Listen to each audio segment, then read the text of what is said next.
G'day mates. So before the video starts, I just wanted to say a really big thank you to everyone for sharing the videos and liking and commenting on the videos. The channel's been growing like crazy recently and it's all thanks to you guys. I really appreciate the fact that so many of you are supporting this channel and me through extension with these videos. I also wanted to say thank you to everyone who's writing down their stories in the comments and on my Facebook and Twitter account. They're really interesting and I really like coming home and reading them. I'm excited to start sharing them with the rest of our mates too here on the channel. And this video contains the top 10 stories so far that I've read.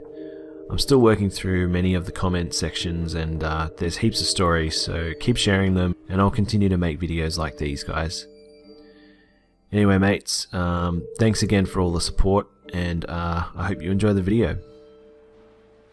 From strange bedside shadows to red-haired intruders, we count down 10 of the creepiest true stories ever told. Number 10. This happened a couple of years ago. I was at my cousin's house to spend the night. We had a whole plan for the night to play some video games and tell stories. When we were playing video games, I heard something fall. We shrugged it off thinking it was my cousin's cat at first, but later that night my cousin and I were the only ones awake and had to be quiet since his mum was asleep and had work tomorrow, when suddenly we heard a child laugh. Me being the oldest and being overprotective with my family, I decided to check it out. And I know it wasn't my cousin's brother since it sounded like a 5-year-old and my little cousin was asleep at the time. I checked every room except for my aunt's room and I saw nothing in the other rooms, but then I quietly opened my aunt's door to see a tall figure standing over my aunt while she was asleep. I put my hands over my mouth so I wouldn't scream, and when suddenly the figure looked at me straight in the eyes.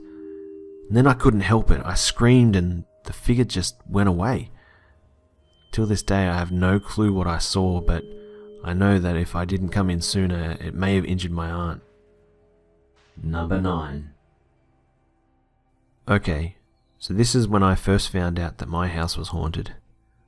One evening, when my mum was at work and I was in my loft watching a movie, I heard a loud thump downstairs. I freaked out because we didn't have a cat at the time, and so I went downstairs to check out what it was. I said, "Mum?" But there was no reply, and the noise just seemed to stop. But then I heard a shuffling noise come towards me. I booked it upstairs straight away and I locked my door, but I soon heard crying. And it sounded like someone was crawling up the stairs. I thought it was someone within my family at first and maybe they'd been injured by someone who had broken in or something, so I quickly opened the door, but there was nothing there but quietness. And this is the part that's still horrifying to me to this day. When I went downstairs, there was no sign of a break-in, so I ran upstairs only to see a dark figure about my height run to my room. So I went to sit on my bed under my covers crying for some time before I left the house and I went to my friend's house. That was until my mum got home. Number 8. My dad's house, the house that I currently live in, it was built on where a mental asylum used to be. My room is on the end of the hallway and my brother's is directly opposite to mine.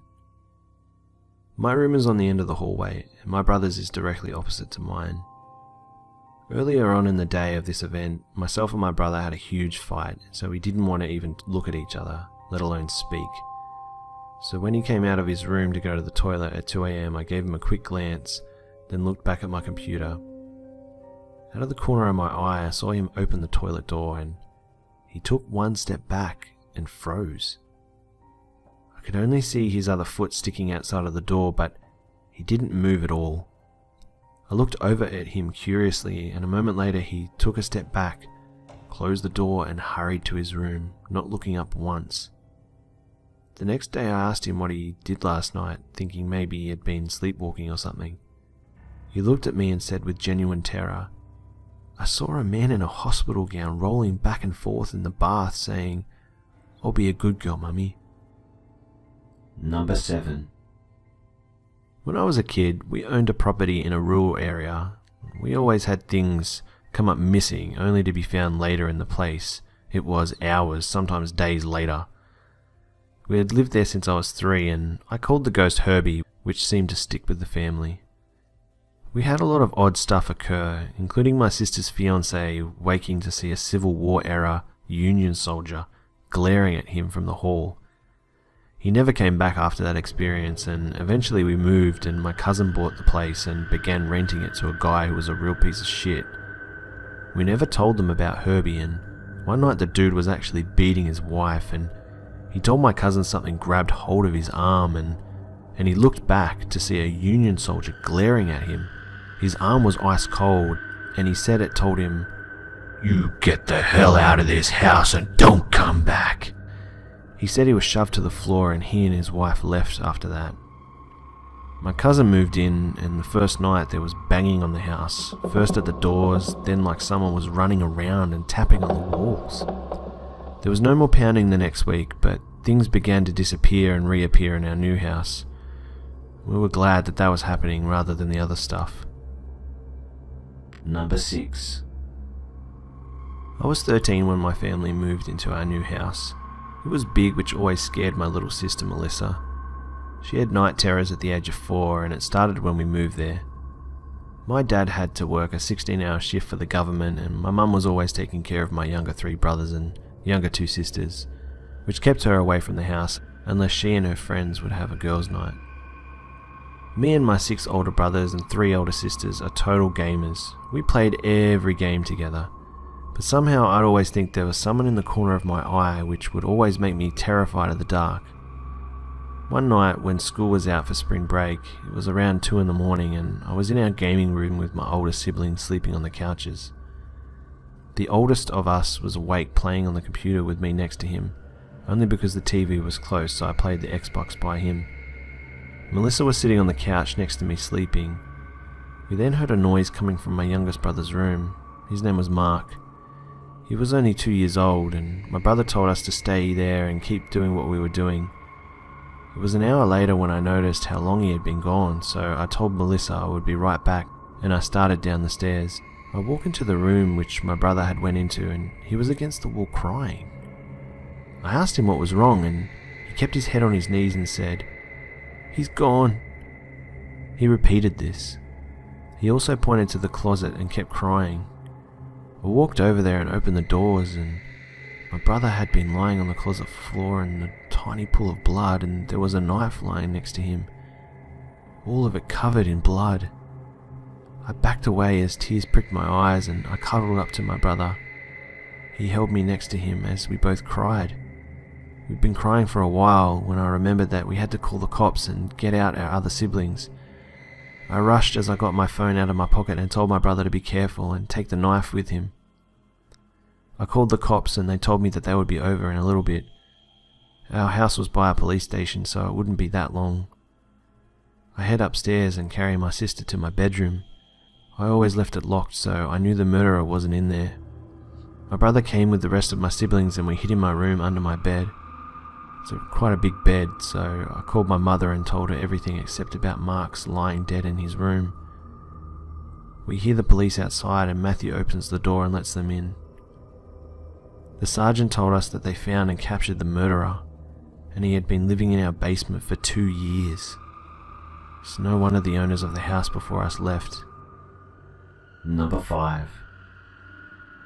So my friend and I were fishing on the Plate River a few nights ago. It was pitch black underneath the bridge we were at, and after a little bit we kinda got bored, so we started to watch Men in Black 2 on my phone. We're sitting there watching the movie, and suddenly we heard a blood-curdling roar or scream or whatever. It howls for 20 seconds and then stopped. We both shoot straight up and freak out. My friend says, "What the hell was that?" I shine my flashlight at it, and I see its eyes shine. I can tell from how far I am that the eye shine is a few feet off the ground, and it's staring right at us. I freak out and start grabbing our crap and reeling my pole as fast as I can. I shine the light back at it, and it's moved a little further to our left. I look back down and pick the last of my stuff up and look back, and I can't see anything anymore. It seems to have moved into the tall grass. The same grass we had to run through to get back to the road and to get out of there. I grab my knife and give my friend a fillet knife from my tackle box. We both say, "Fuck it, let's just run for it." We sprint through the grass and over these large rocks that you have to balance on to walk over. I just ran on top of them as fast as I could. One of the rocks gives way and my foot slips into a crevice. My leg gets all cut up and my foot actually got trapped under the rock that gave way. For a second I thought I was going to be stuck there, but I pull hard and I can shift the rock and pull my foot out. We sprinted back to the car and got the hell out of there, both saying how much that freaked us out. Now that I'm safe, I can't help but laugh a little, but it was freaky. Number 4. This happened to a friend of mine. I believe it happened in August 13 Saturday during a trip to a King Ferry hunting grounds. My friend decided to do hunting and to camp a little further down in the woods to where we were. At night at about 3 AM, due to the fact that he has problems getting to sleep, he was still up and he still had his fire going. While he was waiting, he kept hearing footsteps on the background and bushes moving in the distance that the firelight was just reaching. As he started to reach for his Remington, he heard a voice of a woman say, "Don't shoot me, please, I need help." From the shadows he could see the figure of a woman. He still held a tight grip on his gun but refrained from aiming it at the figure. He asked, "What can I help you with?" And she responded, "I've been attacked by someone crazy. I just called the cops, but I don't feel safe. Please, please, please, I need you to come with me." She said this for a little, just repeating the pleads. So he responded, "I don't have reception here. Please, go back to the road. I'll go with you if you're afraid still." I know this seems cold, but he'd been tricked by a woman and robbed before, so he tended to be more careful due to the past event. He still had not seen her as she remained in the shadows though, so before he could start walking together, he asked her to come forth so he could see her face. It was then when things got really out of control. She refused to come out. She had a real tone of anger at this point. At this point, my friend was scared and his heart was pounding, not to mention that he had no phone reception. He decided to stay up, and so he put animal traps around him to keep him aware of his surroundings. In the morning at around 7 AM to 8 AM, he wasn't quite sure of the time, but the sun was visible. He could see his path back to the hunting ground camp. When he arrived at the camp, he told his story to Larry. What he said scared him the most though. There have been a few hunting accidents involving hunters that decided to follow some woman into the darkness and ended up getting shot by being mistaken for an animal. Strange thing is, all of them tell me the same story you just did. At this point, his heart sank. He decided to change where he hunted from that day forth. Number 3. In 2012, my senior year of high school, I got my first job. It was at a laser tag arena or arcade. My first instinct, being someone who liked shooting type games, was that it was awesome and it was a good place to work.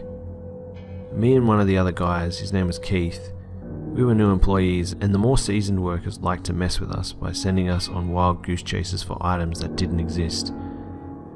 This wasn't a rare occurrence, so when they told us about Emily, the little ghost girl that liked to play jokes on the workers, it made it all the more unbelievable. They seemed to use Emily as an excuse for misplacing keys or wallets. They even tried to scare me by having a customer complain about a little blonde girl that appeared and suddenly disappeared before their eyes. Or so I thought. I'll skip ahead a couple of weeks to the first time myself and Keith got the closing shift. Teaching us the way things were supposed to be done and in what order was the manager, Jonathan. He was someone I had known for a couple of years, and he wasn't always truthful and loved pranks. So when of all people he warned me about the spooky arena being Emily's playground, it was seriously laughable. The arena was usually lit up by neon and black lights, same with the briefing room where we explained the rules of the game, and the vesting room, which is pretty self-explanatory. Which truthfully did make it creepy in a way, and the fog machine didn't help. However, there was normal lighting so we can see when we're cleaning. I turned the fog machine off and I was cleaning the arena and I felt my shirt get tugged. Our dress code was to tuck in our shirts, and I noticed that the back of mine was all the way untucked. This happened 4 times, but trying to be logical and not wanting to fall victim to Jonathan's scare tactics, I assumed it got caught on one of the obstacles. As I exited, I swore I saw a man standing by one of the obstacles though. I saw smoke but thought it might be the fog machine. For some reason though, I couldn't shake the feeling I was being watched. But I didn't want to say anything out of pride. I couldn't let Jonathan get the best of me. The next night we were closing and something just gave me the chills the whole 8-hour shift. I was on edge and I just couldn't explain why. About half an hour after all the customers left, I entered the vesting room to start sweeping and it reeked like cigar smoke and alcohol. 2 smells I was very familiar with, but it burnt the inside of my nose and made me gag, it was so strong. Just as quickly as it came, it went away. Still rubbing the sting out of my nose, the lights turned off. I didn't realize it at first as my eyes were shut too tight. Thinking the power had went off in the whole building, I used the light from my phone to guide me to the lobby. To my astonishment, the power was on though. I went back into the vesting room and realized the switch had been turned off. So I switched it back on and went to confront Jonathan, only to find out that he was outside packing the recycling cans with the assistance of Keith. I was alone in the building. I got freaked out, but nonetheless I went outside and told them not to do it again. They looked confused and had no idea what I was talking about. I went back in to continue cleaning, but when I re-entered the vesting room, the lights were again shut off and the smell was back. Now I knew they were innocent, but before I could turn and run, I heard a man's voice say, "Wait!" The voice was unfamiliar, but curiosity took over and I had to see who it was. I clicked on the light, but saw no one. I ran and got the other 2 to help search the building. Armed with brooms, we searched and found no one. But again, upon entering the vesting room, the smell of cigars and alcohol was present. All 3 of us noticed it, but I seemed to be the only one who was scared by it. We didn't see anything out of the ordinary, so we continued with our tasks. As we finished our work, we met in the lobby and decided to do one last search through the building to make sure nobody was inside before we left. The smell was no longer in the vesting room, but in the very back of the arena. Almost the second we started smelling it, Jonathan felt a hand around his neck and he threw himself to the floor to break the grip. Clearly in shock, his fumbled word came out, "Run!" As we ran to the exit, we heard a man laughing. It was too loud to dismiss. The exit led right into the vesting room. As we entered, we stopped running because the lights were off.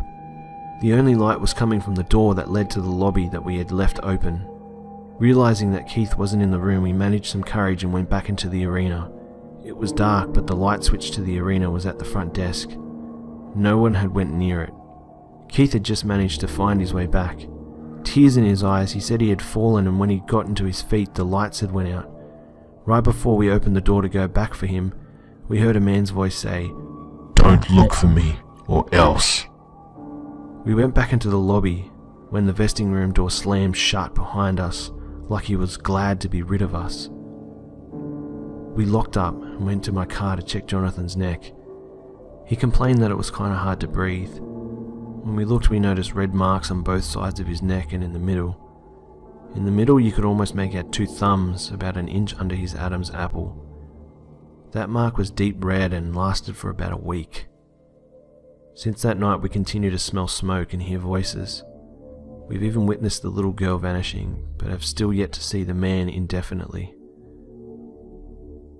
To this day, when something strange happens to us at closing, we just say what we're going to do at that time, get it done, and leave.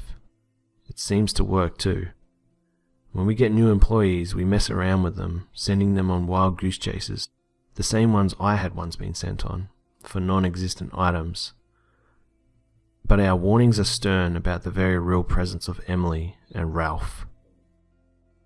Number 2. I am very much a night person, and despite my girlfriend hating me going out past midnight, as she is always very worried about me going out so late, I always reassured her that everything is fine and that no one is ever out at this time. So I went out one night on a Friday for my daily walk. It was approximately 1 in the morning, and my usual route was to go out by my house, which is near a bridge which marks the entrance of the village, onto a mountain which is on the other side of the mountain, and then walk deep into the woods which are on the top of the mountain. So I started walking. The streets were completely empty except for the usual bunch of drunks passed out on the streets and rebellious teens. As I started to walk up the mountain, an unusual feeling of dread passed over me for a few seconds, but I thought nothing of it, as what the heck could happen anyway? I got out every night after all. I brushed it off as paranoia and kept walking up the mountain for a good 10 minutes until I got all the way to the top, started making my way to the forest. Now this is where a very strong ominous dread hit me, and I started to feel very cold and scared. It was a full moon and shone very bright on that night, especially on the top of the mountain where the forest was located. The shadows from the trees, however, were much darker than usual. I kept walking through my usual path, but I heard some manic laugh coming out from my right. In front of me was a path, and on my left were trees, and if I followed the path a little bit more and turned right, there would be a little circular opening where a tree was chopped down and where people, or more notably druggies and prostitutes, would go to do things. But this night it was different. It was not a usual laugh. It sounded like something had possessed whoever was there. It was a male voice and it just kept laughing very violently. It felt as if it had heard my footsteps and was laughing at the knowledge that someone was there. I heard 3 stomps and a head appeared from behind a tree. It looked down the path and then slowly turned to me. His eyes widened immediately as he had seen me, and slowly his head moved back. He laughed even more and then started to growl very quietly and slowly. His growl gained volume as I stood on the path of the forest, completely shocked. I glanced behind me to make sure no one was there and walked backwards while keeping my eyes fixed on where the man was. As soon as I heard swift stomps, I ran the bloody hell out of there. I ran as fast as I could out of the forest and down the mountains, but at all times the stomps followed me. I knew if I looked back I would have fallen over or something like that, as cliche as it sounds, straight out of a movie. I just kept running while he stomped and muttered something to himself and then laughed. Finally I was off the mountain and the stomping stopped. It seems as if the man just disappeared completely. I ran to my house and told my girlfriend all about it. She reacted very strongly to this, as I expected, and after that night I completely stopped going out by myself when it was dark. A week passed on the news and a body was found in the woods that this incident happened in. The body of a woman in her 20s, stabbed over 24 times in the face, body, throat and lower abdomen. This scared me for life, and I will never go out by myself in the woods or anywhere anymore. You really can never know what the hell is in the darkness, behind you, in front of you, around you. I thought that I would never encounter something like this, and the stuff like that only happened in the movies and in America, but I was wrong. Number 1. I was coming home late one night from work when I noticed a car without headlights on coming up behind me. It came up on my bumper and started tailgating me as close as it could get. I was driving on a 2-lane country road and I didn't want to move into the opposite lane to try and let them pass in case another car came down the road. I tried speeding up and the driver behind me matched my speed and stayed right on my bumper. I then decided to risk getting into the other lane, as I could see down the road and there were no oncoming cars. Yet, as I did, the car also merged over, still staying right behind me. I pulled back into the right lane and it followed. Clearly something was wrong. As the streetlights passed over the car behind me, I could see the face of the driver.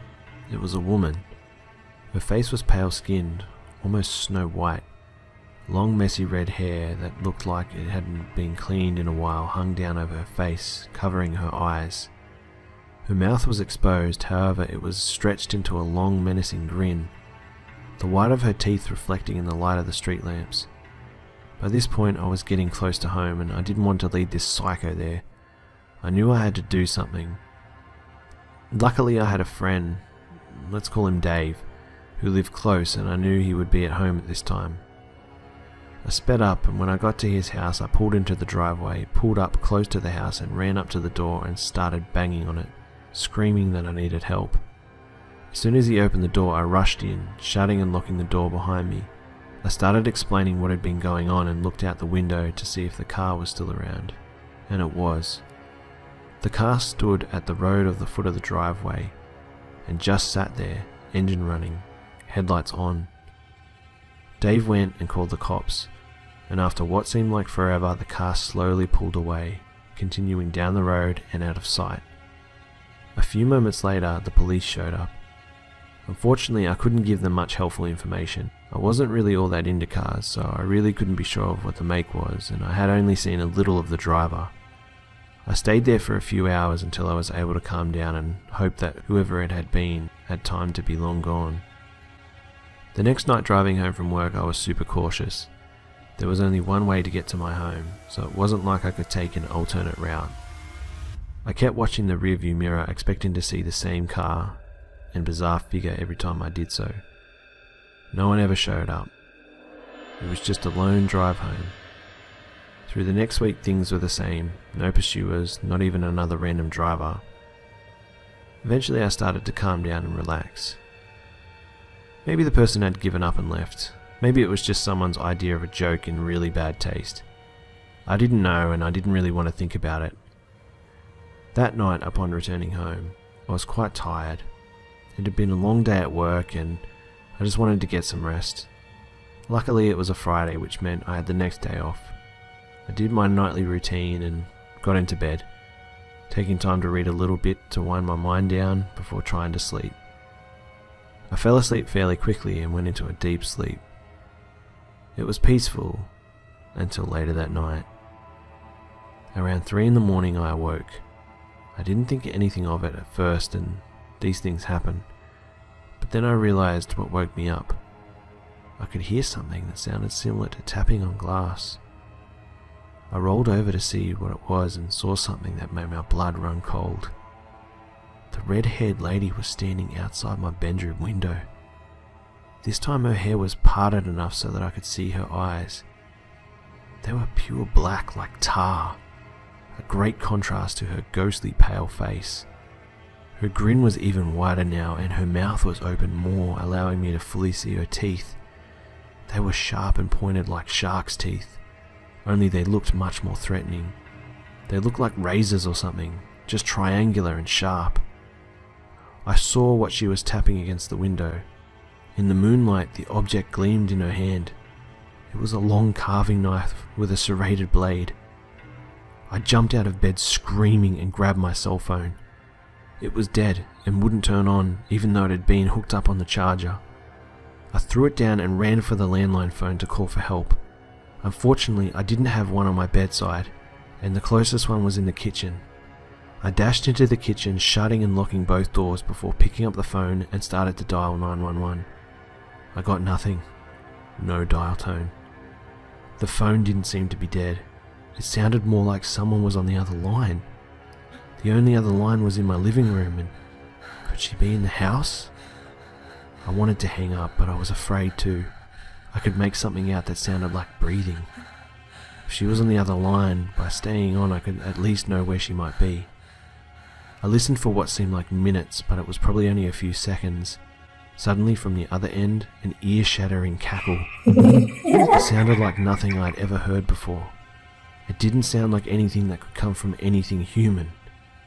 I quickly slammed the phone down and ran back towards my room. It sounded kinda silly, but I ran in, dived to the ground and crawled under my bed. I was left alone there with the only sound of the pounding of my racing heartbeat. I scanned what I could see from under the bed, but my view was too limited and it was too dark inside the house to see anything. That's when I heard footsteps, each one getting louder as they approached my room. Pale legs and bare feet walked into the room. It had to be her. I cupped my hand over my mouth to keep myself from screaming, and I was terrified that my heartbeat would give me away. She stood right at the foot of my bed, so close that her feet protruded a bit under the bed, just a few inches from my face. I dared not move back as the noise might give away my position. She started walking around the bed, slowly. My wide eyes followed with her each step. She walked around one side of the bed, then back around the other. Finally, she turned and headed back to the doorway, but stopped at the wall next to the door frame. I could hear tapping and scratching sounds before she finally left the room. I waited until the house was dead silent for a while before venturing back out. I looked around the room and listened. I could hear nothing, and the house seemed empty. On the wall I saw what the sounds I had heard before she left the room were. Carved on my wall beside my door were the words, "I'll be coming back for you." Thanks for watching, guys.